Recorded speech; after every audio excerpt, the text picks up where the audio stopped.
Hello and welcome. I'm Dr. Jill Senner, owner and director of Technology and Language Center. I'm Matthew Baud, Assistive Technology Coordinator from Niles Township District for Special Education. Today's session is titled Snake Oil or Science, Equipping SLPs to Assess the Claims Around Current Trends. We often, Matt and I, present and talk about evidence based practice. However, the feedback that we often get in the chat or after the session is that many of the SLPs attending our courses have not had a class in research methods in their graduate program. And as a result, they're often surprised to find out that some of the techniques that they're hearing about in social media are in fact not evidence based. So, the goal of today's webcast is to provide you, the SLP, with tools to make your own decisions regarding what you're hearing and seeing, determine if that technique is appropriate to incorporate into your practice. I have no financial or non financial disclosures for today's session. I have no financial and non financial disclosures for today's session. So here's today's agenda. We're going to start off by defining evidence based practice. Then we'll dive a little bit into biases, those things that kind of color how we look at the world. Then we'll take a look at quality of evidence. How do we determine how good evidence is? Then we'll take a peek at critical appraisal of research evidence. So, giving you the tools to be able to look at some of the research evidence that's out there. We'll talk about some of the reasons that pseudoscience persists. And lastly, we'll share some criteria for identifying pseudoscience. The learning objectives for today's webcast are that participants will define evidence-based practices, will describe at least two types of biases that may influence their beliefs, will list two tools for determining the strength of research evidence, and last, will explain at least three signs of pseudoscience. One of our favorite definitions for evidence-based practice is E cubed BP, which demands three types of evidence. Demand evidence and think critically. So, according to Dallahan, E3BP is the conscientious, explicit, and judicious integration of three types of evidence. Number one, the best available external evidence from systematic research. Number two, the best available evidence internal to clinical practice. And number three, best available evidence concerning the preferences of a fully informed patient. We need all three to have EBP. You may have been hearing in social media that a particular practice has families who are in favor of it and/or clinicians with expertise. Thus, missing research doesn't matter. However, the very definition of EBP requires all three types of evidence, just like a stool needs all three of its legs to stand. So, what does the American Speech Language Hearing Association, in other words, ASHA, say about evidence based practice? Well, number one, it specifies that individuals who hold their Cs, the Certificate of Clinical Competence, shall use independent and evidence based clinical judgment, keeping paramount the best interests of those being served. In other words, our clients or patients. But it also says that we must obtain informed consent from the persons that we serve, right? About possible risks and the effects of services provided, technology employed, and products dispensed. And we'll circle back to this later on when we're talking about some of the outcomes from some of the current practices that are out there. In the US, there are education laws that also pertain to EBP. IDEA and ESEA require that schools use programs, curricula, and practices based on scientifically based research to the extent practicable. Awareness of the powerful and distorting effects of subjective bias has been a major impetus for evidence based orientation. All people have biases or preconceived notions that frame, organize, and simplify their perceptions of the world. There are many types of biases. Explicit biases operate under a high conscious control and are formed and expressed through deliberation and reasoning. Implicit biases, also known as unconscious biases, are formed through associative processes, may be encountered upon facing stimuli, and may function outside of conscious awareness. Confirmation bias is a tendency to search for, interpret, favor, and recall information in a way that confirms or supports one's prior beliefs or values. We can have explicit and implicit biases about all sorts of things, including age, gender, race, weight, religion, and ability or disability. As mentioned previously, confirmation bias is the tendency to seek out information that affirms our beliefs. This is something that social media platforms use in the algorithms. You're unlikely to see or hear anything that conflicts with your beliefs on social media.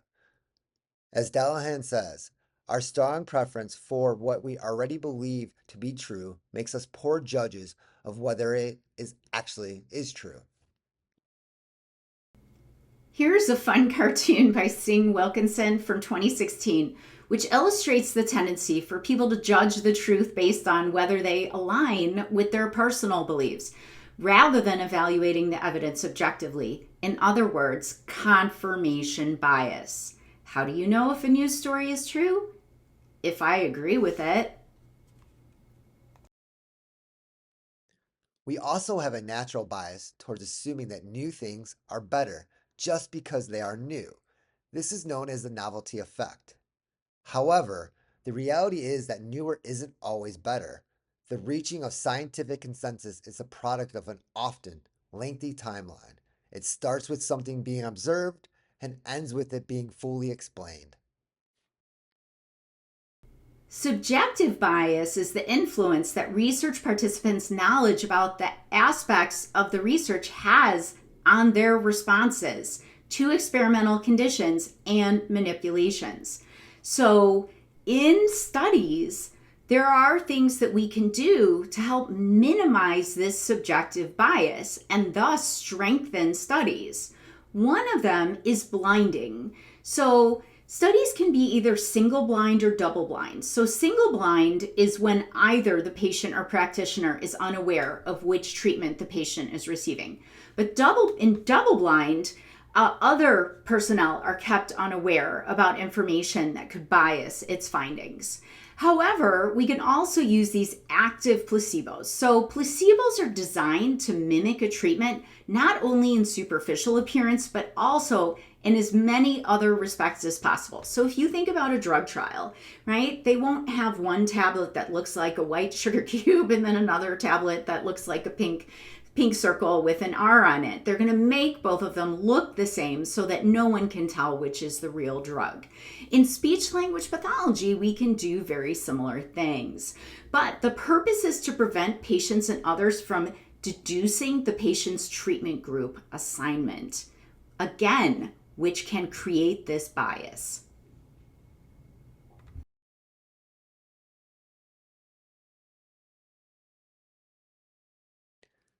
Opinions are our beliefs. Scientific consensus is not a show of hands. Scientists agree because a large number of research studies agree with each other and support the theory. Consensus is due to a substantial body of consistent research evidence, not opinions. Those of you that are watching this right now, what is something that you learned in school that is no longer accurate due to newer research? Oh my gosh, I can think of a lot of things, right? But with enough high quality evidence, theories can change. For example, before the heliocentric theory, the idea that the solar system revolves around the sun, the geocentric model suggested that the solar system revolved around the earth. Before germ theory, miasma theory suggested that diseases were caused by miasma or bad air. Oh, and remember when Pluto was still a planet? According to Lilienfeld et al., the fields of communication disorders, as well as clinical, counseling, school, and educational psychology, have often been bedeviled by a trend that has received scant attention, namely the prosperity of interventions to endure in the practice community well after researchers have discredited them. So, when you're scrolling through your newsfeed and you see a new therapeutic technique of interest, approach it skeptically and look for evidence using the EBP lens. One way to do this is to check any references mentioned in the presentation or in the reference list.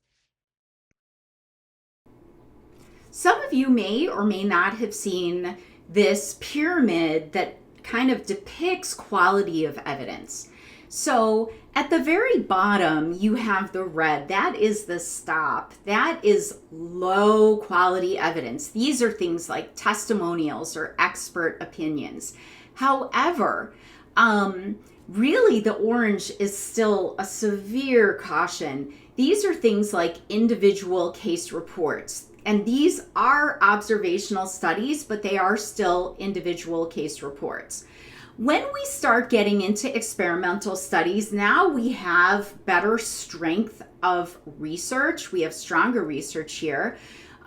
These can be experimental studies without control groups, non-randomized, prospective, or retrospective. So prospective would be determining who are your subjects going to be before you hit the research. Retrospective is looking back at files and cases and things that have already occurred.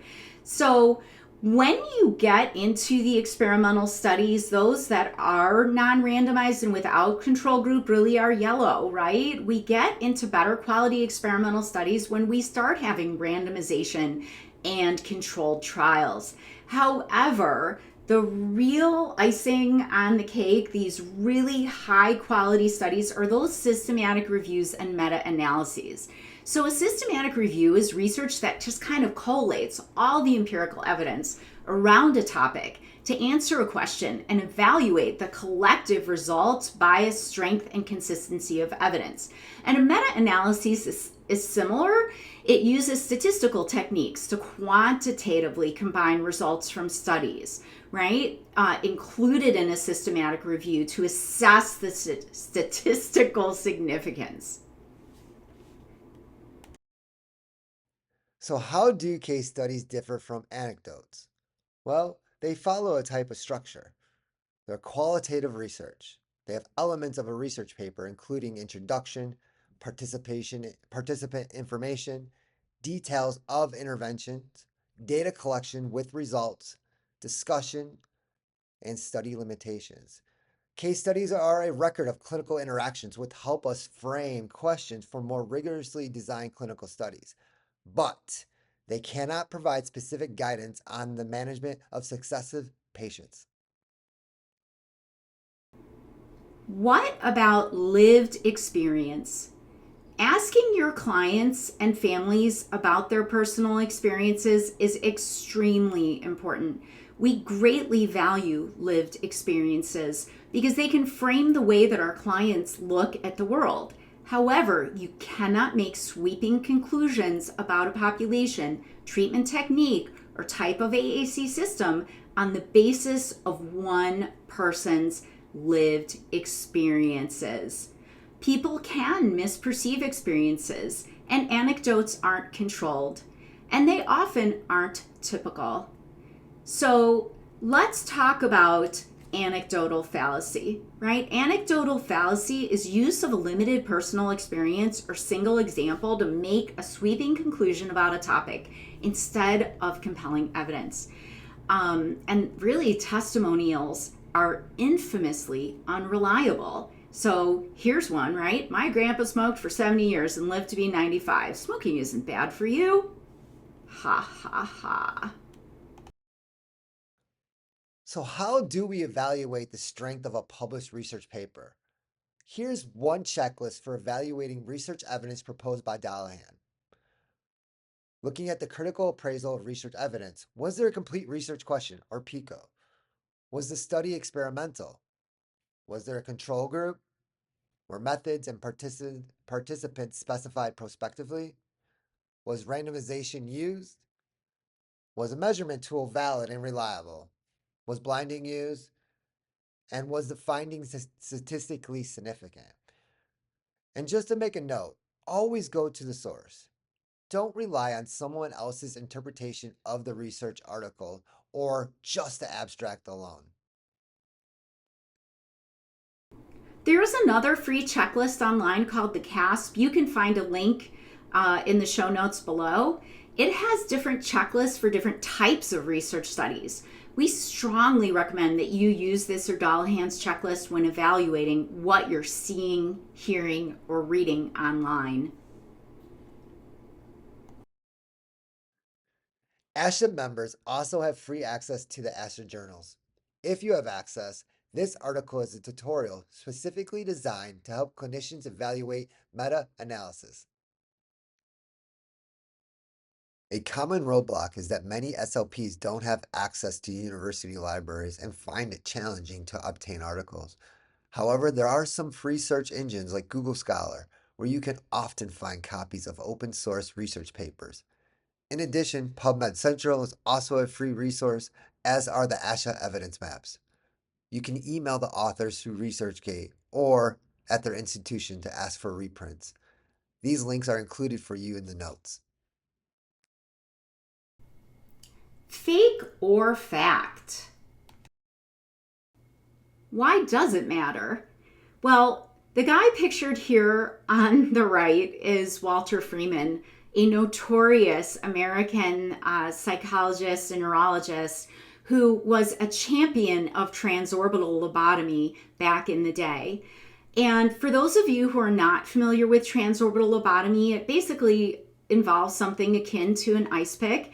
And he has a little mallet there. Little ice pick goes in the eye socket, a little tap, tap, wiggle, wiggle, and all mental illnesses are cured, whether it is depression, anxiety. And this was indiscriminately done on men, women, and children for a number of years. And one of the things that became apparent very early on is that this was associated often with permanent disability and in some cases death. Yet, this technique persisted. Walter Freeman was a very charismatic individual who really, you'll see in this picture, invited the press. There was actually an article in Better Homes and Gardens about this technique. But just because a person is charismatic and has articles in the socials doesn't necessarily mean that it's evidence-based and not harmful. However, there are much more current instances of this occurring to the detriment of patients. This is a New York Times article from 2023. How a lucrative surgery took off online and disfigured patients. More surgeons are opting for a complicated hernia repair that they learned from videos on social media showing shoddy techniques. Oh my gosh, wow. Yeah, I don't want my surgeon learning how to do things on social media. Just like our patients don't want us only relying on YouTubes and things we see on social media to be able to treat our patients. Although the past two examples seem pretty extreme, even speech pathology pseudoscience can have risks, right? They may hinder or delay access to appropriate services and effective forms of intervention, also known as opportunity costs. They may result in wasted resources, time and money, and they may cause physical or psychological harm. So we've talked about how to identify good quality research, but what are the signs of pseudoscience? Well, This chart is adapted from an article by Finn et al. In 2005, and they really wrote a fabulous article looking at what are the criteria for identifying pseudoscience in communication sciences and disorders. So, number one, is it disconnected? Is the approach disconnected from well-established science in the field? If so, red flag. Number two, new terms. Are there new terms that sound scientific but aren't? Number three, direct to public. Is information going directly to the public but avoiding the scrutiny of peer review? That would be another warning sign for sure. Grandiose outcomes is another one. Do the claims seem too good to be true? If so, they probably are. Number five, anecdotal evidence. Boy, we just talked a lot about that, right? Is the only evidence anecdotal? Often testimonials from others who seem motivated by a genuine desire to help others. That is really a warning flag as well. Number six, untestable. Do proponents say that the benefits just cannot be tested? It's too complicated to do research on our methodology, or research wouldn't be valid because it would make our participants anxious. If something can't be tested and disproved, then it's likely pseudoscience. Number seven, holistic. Is the treatment approach directed at the whole person versus a specific complaint? And lastly, inadequate evidence, right? Do proponents ask others to believe them based on their personal authority, right? Based on their clinical expertise, based on their charisma, their years of experience? Do they insist that critics need to prove them wrong? If they do, that is a super duper warning sign. And the more things we see here, the more likely it is to be pseudoscience. Here's just another free pseudoscience checklist. The link to download this is on the right.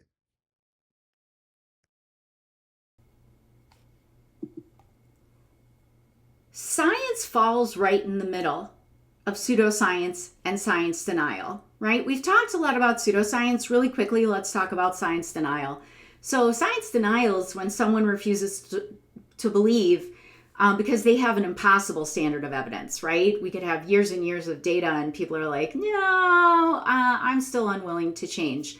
And they view criticism as a conspiracy, which also, by the way, is a hallmark of pseudoscience as well. Science means healthy skepticism, right? You should be willing to change your mind with adequate evidence, right? But you have to demand sufficient evidence before accepting the claim. It is the part of your brain that says, wait, is that true? So why does pseudoscience persist? The note suggests that 1. It's the problems to solve. Unlike science, pseudoscience offers immediate and easy solutions to complex challenges. 2. There's a lack of scientific knowledge. How many of you watching this webinar learn this information in your grad programs? Well, when we do this live, most say no. That is why we're making this information free to everyone. 3. There's a reduced understanding of the importance of science. Even if people have scientific knowledge, they might ignore the importance of science. However, the importance of knowledge published in peer-reviewed scientific journal comes not only from those conducting the research, but also from the reviewers, also often experts in the field. And 4, underestimating the dangers of pseudoscience. Some may have turned to pseudoscience because they underestimate the disadvantages and overestimate the advantages of using programs, methods, and approaches that on the surface seem scientific, but in reality are not.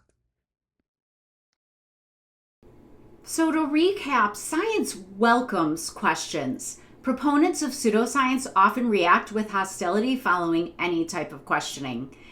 The scientist is not the person who gives the right answers, he is the one who asks the right questions, right? Trust science is the most anti-science statement ever.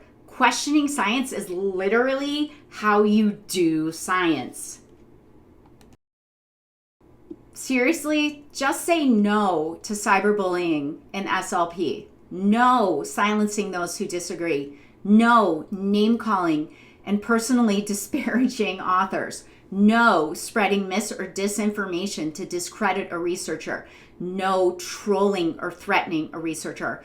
Like we said, it is appropriate to question research. However, how you do it matters. Give respectful, objective feedback to authors. Point out flaws in methods, asking why papers were excluded from the lit review. Conduct your own research project to refine or refute the findings, and submit existing work for peer review. The ASHA Civility Toolkit offers specific suggestions for interacting online. These include number 1, demonstrating respect. Number 2, encouraging constructive dialogue. Number 3, discouraging public belittling of colleagues. 4, modeling professionalism. So for more information, visit the ASHA Civility Toolkit. There's a link on the slide, but we'll also put it in the notes. Here are the references from today's presentation. Here are just some ways to keep in touch with us on the socials. We have a lot of free AAC resources on our website. However, you will need to sign up to get the password. Here's the link for you guys. We have a number of upcoming presentations. You can find more information with this QR code in the link. If you have any questions, here are emails to contact us. We really hope that the tools and resources we provided here today give you what you need to critically evaluate the current trends in our field. Thanks everybody for attending today. It's been a pleasure having you, and we hope you've gleaned something of value from the information that we've shared. Thank you, everyone.